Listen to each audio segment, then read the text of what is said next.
Hi, I'm Rabbi Will Berkovitz, CEO of Jewish Family Service. We're celebrating the holiday of Sukkot right now. What Yom Kippur is to the spirit, Sukkot is to the body. We set up a temporary and fragile shelter that we live in for the days of the festival. It's not possible to close the door of a sukkah because it doesn't have one. It's a holiday that's a reminder that the doors that we lock and the windows that we close are all an illusion, and they won't really protect us either physically or emotionally. So much is precarious this year that we don't really need a holiday to remind us. A sukkah is different from a normal home in that the thresholds are permeable. There's little distinction between inside and out. Past and present become blurred. And it's with this awareness that we welcome people in to sit and have a meal with us and celebrate with us under the stars or the clouds. The tradition says that we're supposed to welcome in our ancestors. Maybe that's to remind us of the long history of joy and sorrow. Maybe it's just another reminder of how ephemeral life is. Since we can't sit in our Sukkot with our friends this year, I'm hoping to have a deeper conversation with our ancestors. Most years they seem to stay quiet and listen.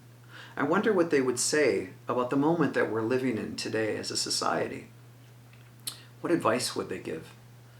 I can hear them saying, growth is what we do and what we choose at the crossroads between the past and the present. I can imagine them saying, live into your hopes, not your fears. As I look into their faces, they continue, don't retreat into our imagined past. We were there, and it wasn't what you think.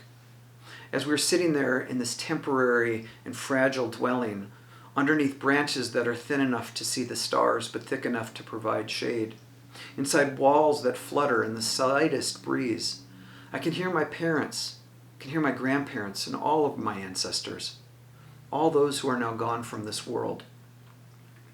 And I marvel at the multitude of the accents and the stories and the voices. I can hear my grandmother say, the past was not always so great, but it wasn't so grim either. And then my grandfather chimes in. He says, it goes by so fast. We get to choose what we do with the time we are given. And we get to choose how we remember it.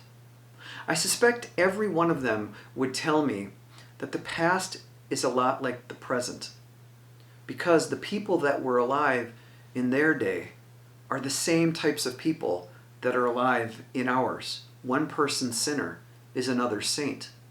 And this, I think, is why repairing the world is such an eternal struggle and why it happens in fits and starts. See, we can rarely recognize the implications of the moment because we're trying as hard as we might to look into the future. It's always going to be shrouded in mist. I can hear them saying something like, we made the best decisions we could. All we can do is try and make meaning out of the life we are given. And their voices come and go on the breeze. And in the pause, I can hear my mother say, just believe and have faith and work toward helping people. If you're working to improve the world, you're doing what you can. As my father gets up to leave, he chuckles and he looks up and he says, Will, you still think too much. Just enjoy the stars. Have a good holiday. Take good care.